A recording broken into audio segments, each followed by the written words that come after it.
Welcome to the I Love Winnipeg Real Estate Podcast, your premier resource for buying, owning, and investing in Winnipeg's real estate market. And now, here's your host, Adrian Schultz, who loves all things real estate, property management, and mortgage financing. I'm joined today by Garret Wong, who is the president of Upper Edge Property Management, as well as the current president of our association, which is the PPMA. What is that short for? Hi, Adrian. The PPMA stands for the Professional Property Managers Association of Manitoba. Now, Garret has a long time history in the property management industry here in Winnipeg. I've known him, I think, for about a decade, at least acquainted with him. And I'm so pleased to have you on the show today. Thanks, Garret, for joining me. Well, thanks for having me, Adrian. It's an honor. I'm glad to be reconnected for sure. Let's start with the basics, or perhaps the most important things. Can you tell our listeners a little bit about yourself and your company? Sure. I always say I'm an ex-science geek. So everybody has different stories of how they ended up in real estate. And mine is a little unusual. I was actually a scientist working at the virology lab. I got actually a master's degree in molecular biology. And then in 1997, I bought my first rental property and kind of took from there, started buying rental properties, was still working at the lab, opened up my own property management company in 1999, kind of single operator like most entrepreneurs start. And kind of started expanding that in 2007, bought out my business partner in 2017 and rebranded to Upper Edge Property Management, the company that you see today. We're a little bit different. We do specialize in single family home and smaller buildings like duplexes, triplexes, some small apartment blocks. But we really, we're different than, I guess, an apartment block manager, simply because it's different. I mean, you can't have a caretaker in a single-family home. Single-family home management is a lot of hands-on, boots on the ground, people in the field type of thing, which you can't really do with the apartment block model. So we decided to go fully invest in the smaller stuff and staff it for it accordingly. Your story and my story are somewhat alike. We both started investing in residential real estate about the same time. We also both became, if I may use the word, accidental landlords. We both started property management companies at similar times. But as you noted, you specialize in that single family duplex, fourplex, perhaps small apartment blocks. And I chose to specialize with Imperial Properties in condominium management, which is very different from rental property management. Important. What makes your company unique in the property management industry? Oh boy. I think this is where my science background comes in. I also worked for a few years at a pharmaceutical company, writing standard operating procedures and, processes. And I'm also a self-professed geek, computer geek, always have been. So I think our uniqueness in the industry is really our commitment to technology. And when I say commitment, I mean that's commitment with a capital C. I mean, property management is it's an older industry, right? And it's difficult to try to bring new things. It's hard to bring in change to people. And because it's so varied and it's really hard to systematize, property management, you find the companies that perform well are performing well because of the people. But as you know, people don't stick around, and that's fine. I mean, there's lots of young people who want to move around, different career choices, different companies, but it seems like everybody you talk to right now, you call a company and there's a different person answering the phone. So I wanted to basically future-proof ourselves, and the answer for that is technology. So we use technology and systems to bring that consistency, efficiency, where I guess it's inevitable. So I'm accepting that people are going to move around, my staff, but I don't want my clients to be thinking, where's my data? Does the new person I'm speaking to know my property? All of those different things, and we have that all covered through technology. Now, what are some of the biggest challenges that a rental property owner may experience? I think the number one thing that I find is they're too nice. They're too nice. Whether the average person that comes to me to solve their problem, because people don't need a property manager if everybody's okay and they're paying the rent on time. But, they're being too nice and now they're 5 months behind in rent, or they let a situation get out of hand and now there's, 10 people living in the property, maybe not knowing proper rental values. So, you're now undervaluing yourself. You're barely making it cash flow, or as you know, in the commercial space or even appraisal wise, if you don't have the proper rental value, your building is actually worth less. So not knowing the proper rental values, over renovating, there's nobody to tell them, hey, you know what, you only need to go to this certain amount, and anything after that, you're not going to get your rental value out of it. People renovate rental properties thinking that they're going to be living in it. They need advice to be told this is good enough for that. It's ROI, return on investment. You don't need to be overspending on renovating. And other things more like paperwork. The average landlord doesn't send out lease renewals annually. And that not only gets you in trouble in terms of that lease could now turn into a month-to-month and you have somebody moving out, New Year's Eve, but even the allowable rent increases that you're allowed to take. Knowing the Residential Tenancies Act, whether you can sell, the proper amount of notice you have to give. Most people don't even know that you can't cancel a lease. I have a lot of people saying, well, I'm going to be selling, don't renew the lease. And I'm like, I'm sorry, the Residential Tenancies Act stipulates that you have to give a lease renewal for every single tenant. And would you say that there is a significant cost difference, all things considered, between managing a rental property yourself versus having it professionally managed by a company like yours? Well, there definitely is a cost. When you're doing it yourself, it's free, but what does free really mean? If you're busy, you're traveling, your time is money. The average person would put an ad on Facebook Marketplace or Kijiji and you're getting 10, 15, 20 people calling in a day. Somebody has to answer those phones. Somebody has to go out and physically show the property.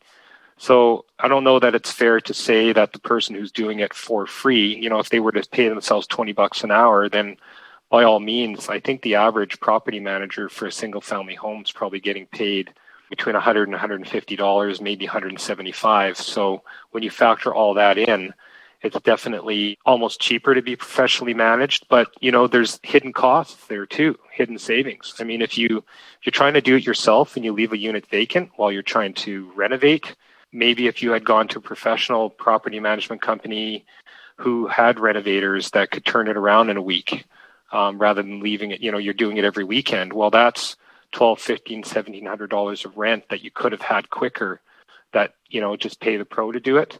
Or you take a couple months to find the ideal renter. But meanwhile, our company, our average to find a renter right now, even in the middle of this pandemic, is only 1 to 3 weeks because of our marketing.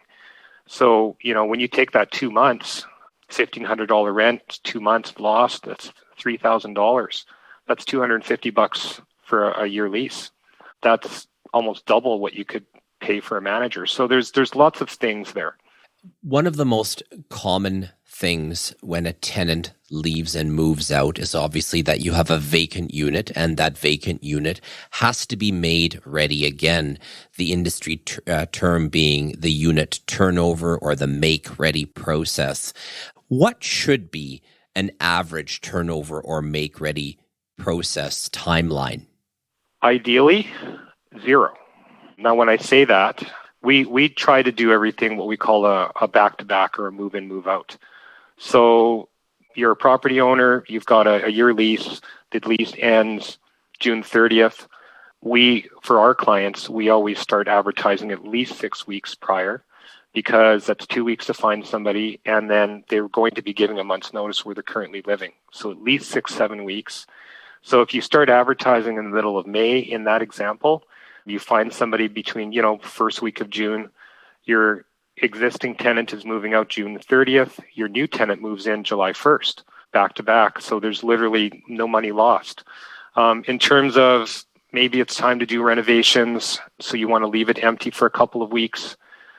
If you're using a contractor and you get them going on it and you trust them, there's no reason, unless it's a complete gutting down to the studs or something like that, that a turnover shouldn't take more than a week.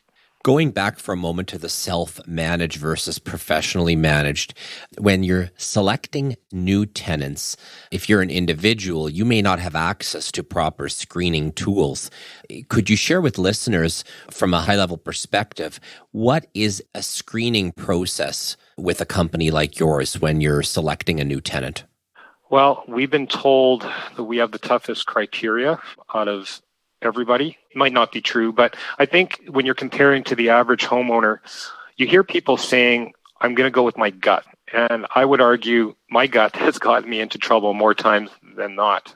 I think you have to take the emotion out of real estate and property management. So we use an empirical way of looking at things. I mean, we're going to be looking and doing an interview. I mean, the people don't realize they're being interviewed when they're going through one of our properties, but they are. We're asking questions. Where are you from? How many people do you have coming with you?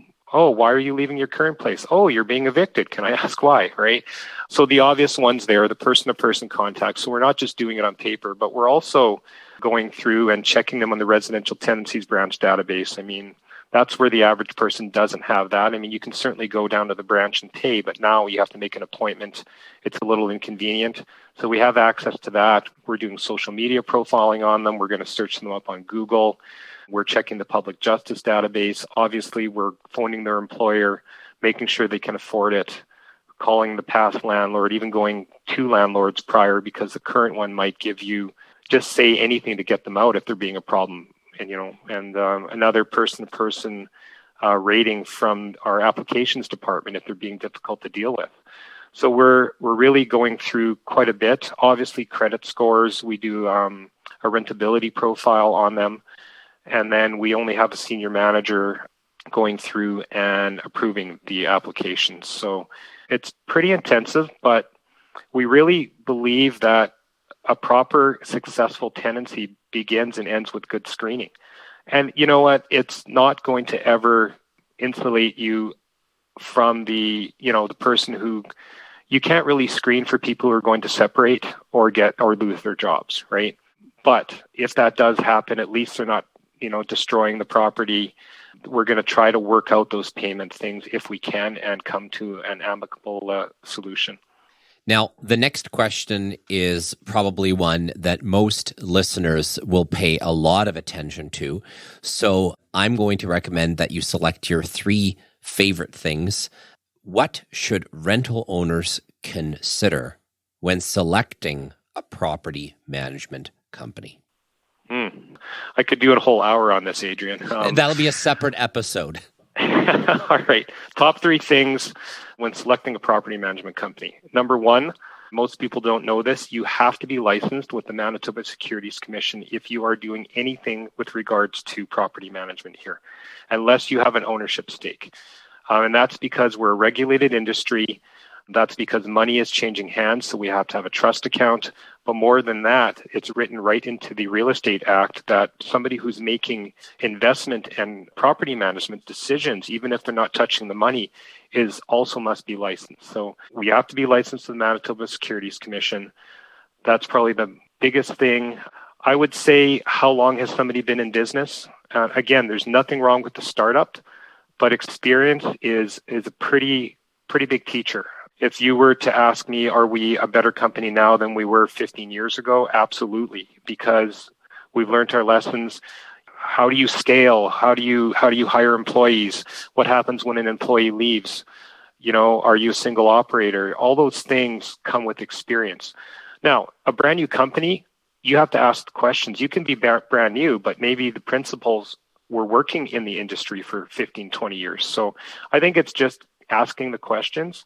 And probably the other, performing maintenance. How are they performing maintenance? I would think that if there's anything bad about our industry, it's that people think they can't get in touch with their property manager or they're getting ripped off on maintenance.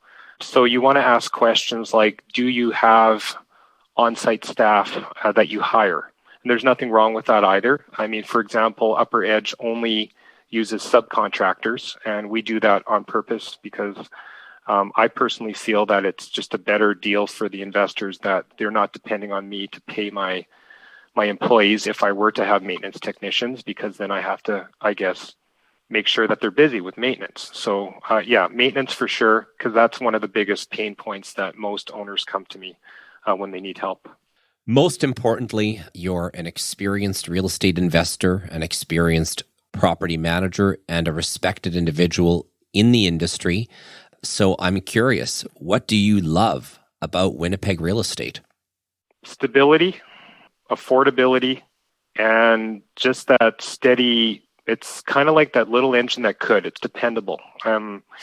Not to say that, your bigger centers in Canada aren't good if you can catch the ebbs and flows and the peaks and valleys, but we just keep trucking along here.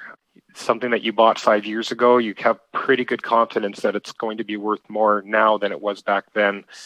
And it's just great rental areas. Yeah, steady and stable for sure. Garret, we're going to have links to all of your contact information in this episode at ilovewinnipegrrealestate.ca. But please share with us, how can people reach you? Well, obviously they can go to our website, www.upperedgepm.com. That's PM as in property management. But if somebody wants to reach out to me directly, they can for sure. I'll actually give up my direct line here for my office. It's 204-415-6269. And then even on email is fine, garret.wong@upperedgepm.com, and that's 1T, GARRET.WONG. Spoken with a great level of meticulousness. Thank you, Garret, for your time today. Thanks for listening to the I Love Winnipeg Real Estate Podcast. If you like this episode, please subscribe and give us a rating, which will help us reach more listeners. Until next time, connect with us on social media and online at ilovewinnipegrrealestate.ca.